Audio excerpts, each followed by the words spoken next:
Hello friends, आप सब कैसे हैं? मजे में होंगे। आज शुरुआत करने चल रहा हूं। अपना टॉपिक है आज का the behaviour of electric dipole in uniform electric field. इसकी बात करेंगे दोस्तों।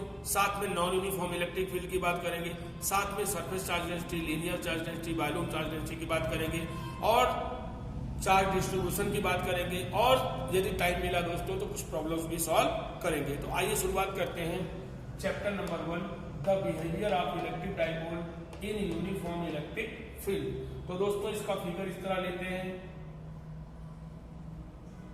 ठीक है। ये इलेक्ट्रिक फील्ड है, यहाँ पर एक डाइपोल रखा हुआ है, इस पर यहाँ पे प्लस चार्ज है, यहाँ पे माइनस चार्ज है, ठीक है। आगे क्यूई फोर्स काम करेगा, आप सबको मालूम है। प्लस चार्ज पर आगे की तरफ और माइनस चार्ज पर जो फोर्स होगा वो कितना होगा, माइनस क्यूई पीछे की तरफ होगा। और बीच की डिस्टेंस 2a होती है डाइपोल की, आपको पता है। और यहाँ पर अगर हम बात करें एंगल की तो यहाँ पर थीटा एंगल है, यानी इलेक्ट्रिक फील्ड की डायरेक्शन के साथ थीटा एंगल पर मैंने डाइपोल को प्लेस किया हुआ है। तो दोस्तों आपको मालूम है अगर यहाँ फोर्स काम कर रहा है तो टॉर्क भी होगा। तो दोस्तों प्लस क्यू चार्ज पर टॉर्क कितना होगा, torque on plus Q charge, ठीक है। टॉर्क ऑन प्लस क्यू, तो टाउ1 नाम देंगे उसको। टाउ1 कितना आएगा, डिस्टेंस कितना है, यहां से प्लस है क्रॉस क्यू ई, ठीक है। टाउ1 कितना हो जाएगा, इसको सिंप्लीफाई करेंगे तो a क्रॉस क्यू ई मिलेगा। और similarly torque on minus Q charge कितना आएगा दोस्तों, टाउ2 बोलेंगे उसको, minus a cross minus Q, क्योंकि ये पीछे की तरफ है तो माइनस डिस्टेंस लेंगे यहाँ पे। तो यहाँ भी अगर माइनस माइनस प्लस करोगे तो a क्रॉस क्यू यहाँ भी आएगा।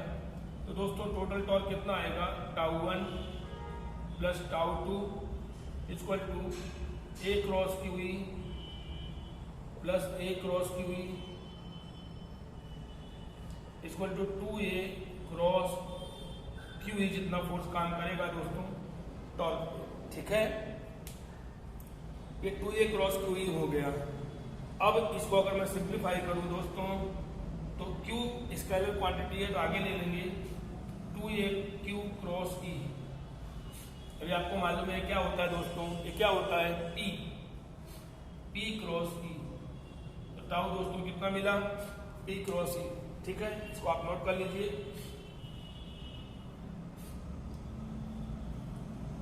इसको आप नोट कर लीजिए दोस्तों।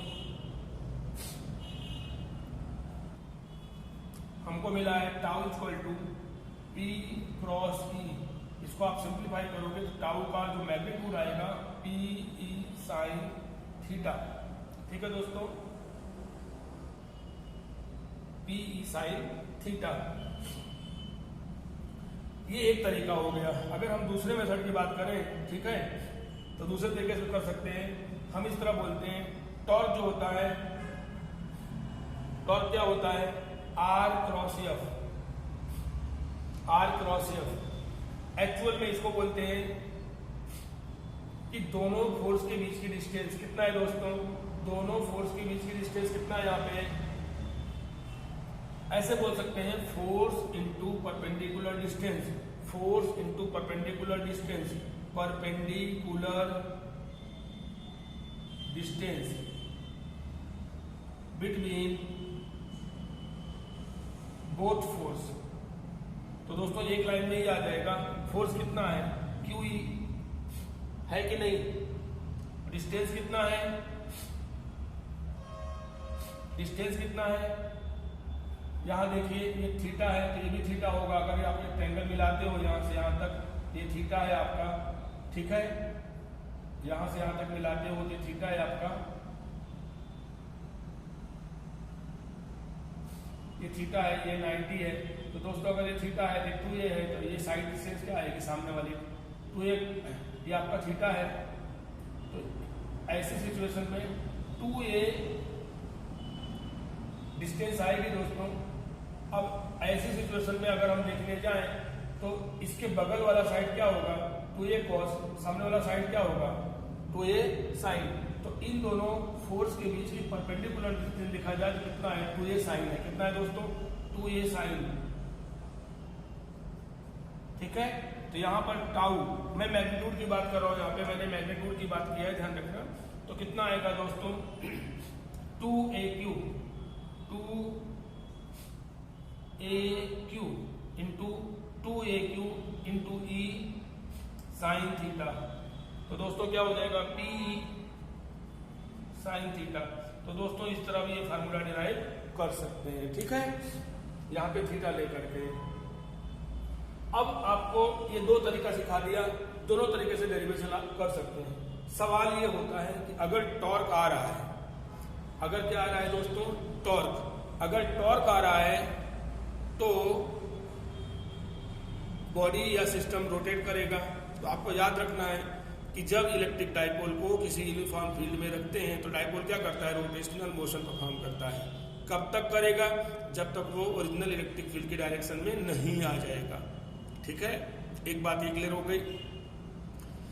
यहां पर डाइपोल पर रिजल्टेंट फोर्स 0 होता है। कैसे, क्योंकि QE फोर्स आगे काम कर रहा है, माइनस QE फोर्स पीछे काम कर रहा है, तो रिजल्टेंट फोर्स क्या होगा, 0। तो बॉडी जो है लीनियर मोशन परफॉर्म नहीं करती, बॉडी लीनियर मोशन परफॉर्म नहीं करती। दूसरी बात दोस्तों, टाउ में क्या आया है, P साइन थीटा। थीटा अगर 90 लेंगे तो साइन 91 होगा, तो मैक्सिमम टॉर्क काम करेगा। यानी डाइपोल को 90 डिग्री पर रख दो फील्ड के साथ तो मैक्सिमम टॉर्क होगा, और अगर 0 रख दो या 180 तो डाइपोल पर कोई टॉर्क काम नहीं करेगा। ये हो गया दोस्तों यूनिफॉर्म फील्ड की, हमने बात किया। अब बात करेंगे दोस्तों नॉन यूनिफॉर्म फील्ड की। फ्रेंड्स, अगर कोई डाइपोल आपने लिया है, ये प्लस Q है और ये माइनस Q है, ठीक है, और यहाँ पर इलेक्ट्रिक फील्ड जो है आपको ध्यान रखना है, इलेक्ट्रिक फील्ड यहाँ पे अलग है। जस्ट समझने के लिए देखते हैं, मान लो यहाँ पे इलेक्ट्रिक फील्ड E1 है और यहाँ पर इलेक्ट्रिक फील्ड E2 है, और इलेक्ट्रिक फील्ड समझो कि इधर इस डायरेक्शन में इंक्रीज हो रहा है, आगे की तरफ इंक्रीज हो रहा है। तो जाहिर सी बात है कि E1 की वैल्यू कम होगी E2 से। तो इसका मतलब क्या हुआ कि जो QE2 होगा वह ज्यादा होगा QE1 से। ठीक है ना, यह फोर्स माइनस चार्ज वाला कम होगा, प्लस चार्ज वाला ज्यादा होगा। तो डाइपोल पर अब क्या होगा कि जो दो फोर्स काम कर रहे हैं वह इक्वल नहीं है। ठीक है, F2 ज्यादा है, F1 कम है। तो इसका मतलब ये हो गया कि बॉडी क्या करेगी, ट्रांसलेशनल मोशन। क्या करेगी, ट्रांसलेशनल मोशन, यानी कि लीनियर मोशन परफॉर्म करेगी। और दूसरी बात, दो फोर्स काम कर रहे हैं और लाइन ऑफ एक्सिस दोनों की अलग अलग है। तो इसका मतलब क्या हुआ, यहां पर फोर्स दोस्तों पीछे दिखाना है, माइनस चार्ज इसलिए पीछे दिखाना है। तो ऐसी सिचुएशन में जब दोनों फोर्स इक्वल नहीं है और दोनों की लाइन ऑफ एक्शन अलग अलग है, तो दोस्तों यहाँ बॉडी पर टॉर्क भी होगा, तो रोटेशनल मोशन भी बॉडी करेगी। क्या करेगी, रोटेशनल मोशन भी करेगी। तो आपको नोट कर लेना है कि जब किसी uniform non uniform electric field में डाइपोल को प्लेस करते हैं तो दो तरह का मोशन करता है, रोटेशनल मोशन और ट्रांसलेशनल मोशन, यानी कि लीनियर मोशन परफॉर्म करता है। दोस्तों अब थोड़ा और चर्चा कर लेते हैं इस बात की कि अगर हम डाइपोल को इस तरह रखते हैं, मान लो सिंपल डाइपोल रखा हुआ है, यहाँ पे ये प्लस Q चार्ज है और ये माइनस Q चार्ज है। सपोज करो इलेक्ट्रिक फील्ड इधर इंक्रीज हो रहा है, इलेक्ट्रिक फील्ड इस डायरेक्शन में इंक्रीज हो रहा है। यहाँ पर क्या होगा, डाइपोल किधर जाएगा, प्लस चार्ज की तरफ कि माइनस चार्ज की तरफ। देखिए अगर इलेक्ट्रिक फील्ड इधर इंक्रीज हो रहा है तो यहाँ पर फोर्स क्या होगा, F प्लस Q ज्यादा होगा F माइनस Q से। ऐसी सिचुएशन में डाइपोल कहाँ जाएगा, आगे की तरफ मूव करेगा, इस तरफ मूव करेगा, मूव करेगा इस डायरेक्शन में। ठीक है, और ऐसे ही अगर मैं क्या कर दूं, यहाँ पर आप देखिए, यहाँ पर माइनस Q चार्ज रख दूं, यहाँ प्लस Q चार्ज रख दूं, और E वैसा ही पहले जैसा ही इंक्रीज हो रहा है इस डायरेक्शन में। अब क्या होगा, माइनस चार्ज यहाँ पे, प्लस चार्ज यहाँ पे फोर्स ज्यादा होगा, F माइनस Q ज्यादा होगा F प्लस Q से। अब आपको मालूम है कि माइनस चार्ज कहाँ जाता है, इलेक्ट्रिक फील्ड के अपोजिट, तो डाइपोल इस तरफ मूव करेगा। तो दोस्तों इस तरह अलग अलग केस की आप चर्चा कर सकते हैं नॉन यूनिफॉर्म फील्ड और यूनिफॉर्म फील्ड की। अब दोस्तों बात करते हैं चार्ज डिस्ट्रीब्यूशन की। चार्ज डिस्ट्रीब्यूशन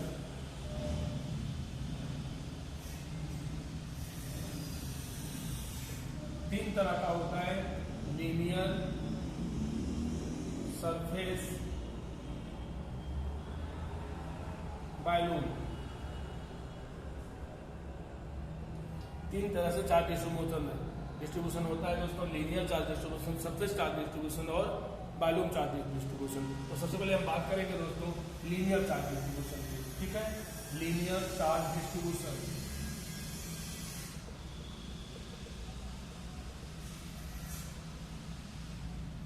सपोज करो कि कोई ये वायर रखा हुआ है, इस पर प्लस चार्ज प्लेस किया हुआ है। क्या रखा हुआ है दोस्तों? प्लस चार्ज प्लेस किया हुआ है किसी लीनियर ऑब्जेक्ट वायर पर। मान लेते हैं यहाँ पर एक पॉइंट है, यहाँ पर एक डीएल जितना लाइन सेगमेंट है, डीएल जितना लेंथ का, डीएल डैश जितना लेंथ का एक लाइन सेगमेंट हमने लिया है। पोजीशन वेक्टर इसको आर डैश ले लेते हैं और एक चार्ज यहाँ पे रखा हुआ है। ठीक है, इसका पोजीशन वेक्टर आर है। तो अब आपको देखना ये है कि अगर डीएल यहाँ पे लेंथ है, इस पर कितना चार्ज होगा। तो सबसे पहले दोस्तों याद रखना है, लीनियर चार्ज डिस्ट्रीब्यूशन के लिए हम डिफाइन करते हैं लीनियर चार्ज डेंसिटी। क्या करते हैं? Linear charge density. Linear charge density दोस्तों इसको लैम्डा से शो करते हैं। टोटल चार्ज जितना चार्ज है बॉडी पर और टोटल लेंथ उसकी जितनी लेंथ होगी, आपको ध्यान रखना है, Q/L। Total charge point total length कर देते हो तो निकल जाता है लीनियर चार्ज डेंसिटी। इसको लैम्डा से शो करते हैं और दोस्तों लैम्डा का यूनिट जो होगा कूलम्ब पर मीटर होगा, ध्यान रखना। तो डायमेंशन भी आप फाइंड कर सकते हो। अब दोस्तों मान लो आपको निकालना है कि इस Q चार्ज पर यह वायर कितना फोर्स काम अप्लाई करेगा। तो सबसे पहले बात करेंगे कि DF कितना आएगा। तो DF निकालने के लिए इस DL से कितना फोर्स काम करेगा, तो DL पर चार्ज कितना है, K dQ इंटू Q अपान, यहाँ पे निकालना है फोर्स तो R माइनस R डैश, ध्यान रखना R minus R dash, R minus R dash, यहाँ पर निकालना है यहाँ से फोर्स तो R माइनस R डैश। ठीक है, इसका मॉडुलस लगा दो, क्यूब कर दो, यानी मैग्नीट्यूड का क्यूब, ऊपर आएगा R माइनस R डैश। ठीक है, ये हो गया वेक्टर फॉर्म। याद रखना K, अब dq क्या है दोस्तों, KQ, कोई बात नहीं, dq क्या है, dq आप निकालना चाहोगे तो क्या आएगा, यूनिट लेंथ का लैम्डा है, तो लेंथ कितना है, लैम्डा dl डैश, मैग्नीट्यूड कर दो, यानी dl लेंथ का लैम्डा मल्टीप्लाई कर दो तो dq निकल जाएगा अपान R माइनस R डैश। ठीक है, Q R minus R dash, ये हो गया इसका वेक्टर फॉर्म दोस्तों। ठीक है, अगर आपको पूरे वायर से निकालना है कि कितना फोर्स काम कर रहा है दोस्तों, तो उसको हम नया नाम देंगे, उसको नाम देंगे कैपिटल F।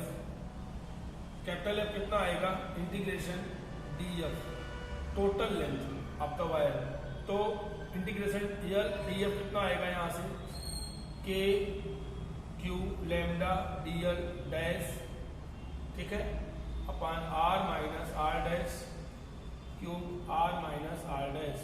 ये हो गया फार्मूला किसका, कि कितना फोर्स इस Q चार्ज पर ये वायर अप्लाई करेगा। कभी भी न्यूमेरिकल आएगा दोस्तों तो इस फार्मूले का आप यूज कर सकते हैं, इस फार्मूले का आप यूज कर सकते हैं।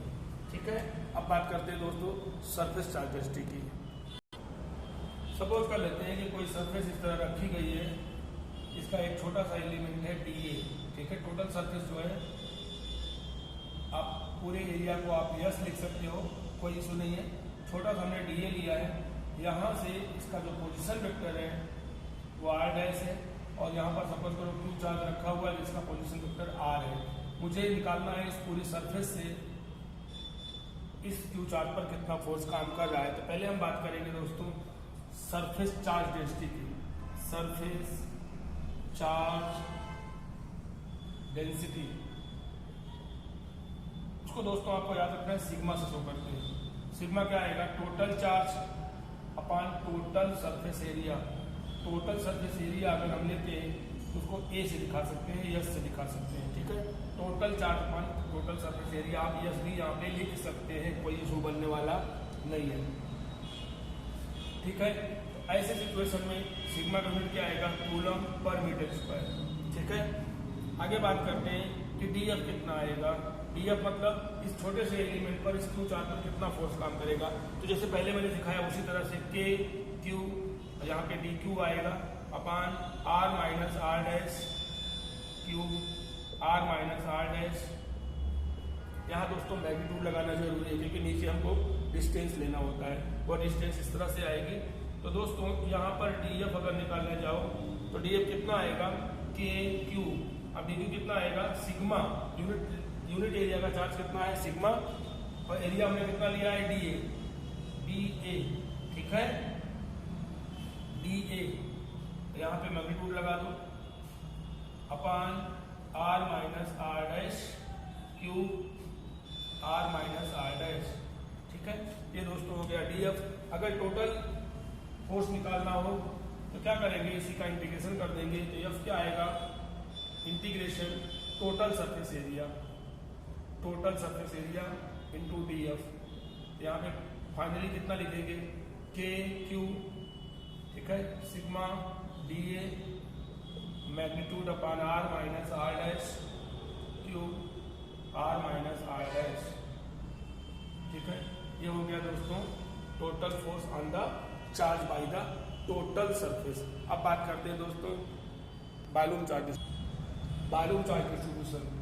मान लो कि कोई इस तरह से कोई सॉलिड बॉडी दी गई, उसका छोटा सा एलिमेंट मान लो दी गई है, क्या है, डीपी। ठीक है, इसका यहाँ से पोजीशन वेक्टर हमने लिया है आर डैश, और यहाँ पर कोई चार्ज रखा हुआ है क्यू, जिसका पोजीशन वेक्टर है आर एक्स वाई। ठीक है,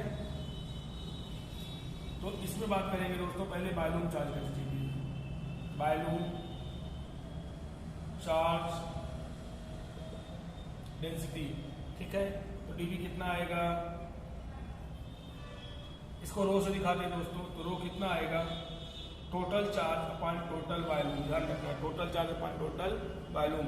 तो रो की यूनिट क्या आएगी, कूलम पर मीटर क्यूब। ठीक है, अब ऐसे ही इस छोटे से एलिमेंट से क्यू पर कितना फोर्स काम करेगा उसकी बात करें तो पीछे जैसे लिखा था वैसे लिखेंगे, K D Q into Q upon are minus are dash Q, are minus are dash. ठीक है दोस्तों, अब यहां पर वैल्यू रख दो, वैल्यू रख दो। तो डीएफ कितना आएगा, के डी क्यू क्या आएगा, rho into dB.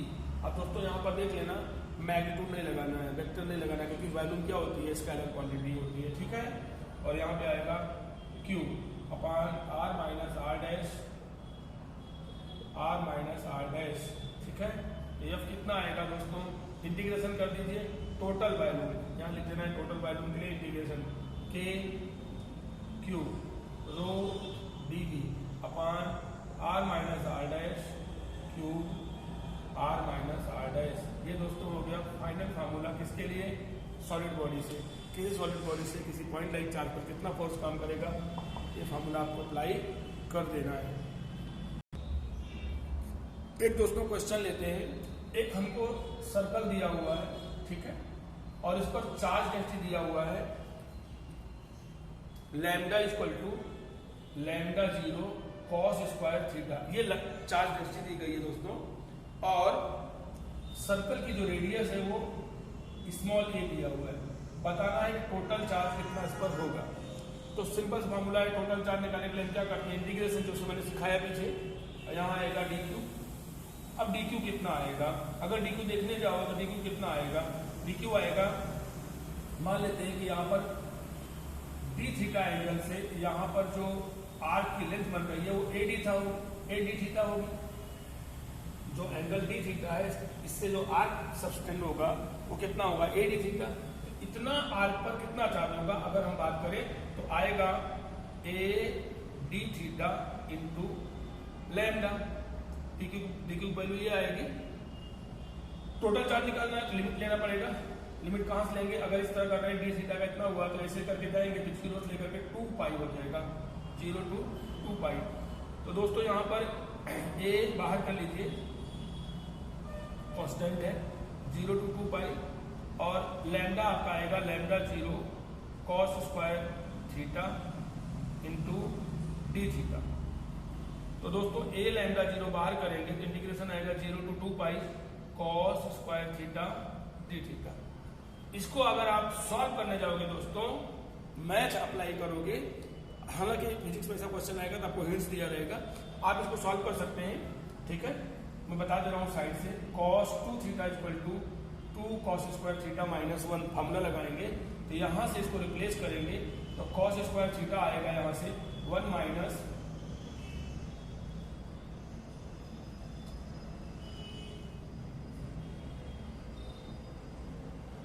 2 cos square theta minus 1, और फिर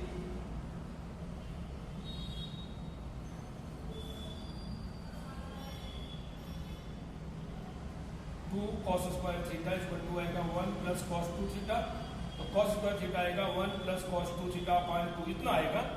इस तरह आप लीनियर इंटीग्रेशन करने जाएंगे तो यहाँ पर 1/2 अलग हो जाएगा, और cos 2 थीटा, तो cos 2 थीटा का इंटीग्रेशन करेंगे तो साइन में आएगा वो 0 हो जाएगा, 1/2 बचेगा। लिमिट रखेंगे 2π/2 माइनस 0/2, तो 2π कैंसिल करके यहाँ बचेगा पाई। ए लैम्डा 0 इंटू पाई, ये फाइनल इसका आपका चार्ज मिलेगा। यानी थोड़ी आपको मेहनत करनी है, मैंने हिंट दे दिया है, इंटीग्रेशन करना आपको है। ठीक है दोस्तों, तो इस तरह मैंने एक क्वेश्चन सॉल्व किया कि linear charge distribution, surface charge distribution में जो क्वेश्चंस आएंगे तो वहां पर आपको किस तरह यूज करना है। ठीक है दोस्तों, मिलते हैं एक नई वीडियो के साथ फिर से, तब तक के लिए जय हिंद जय भारत।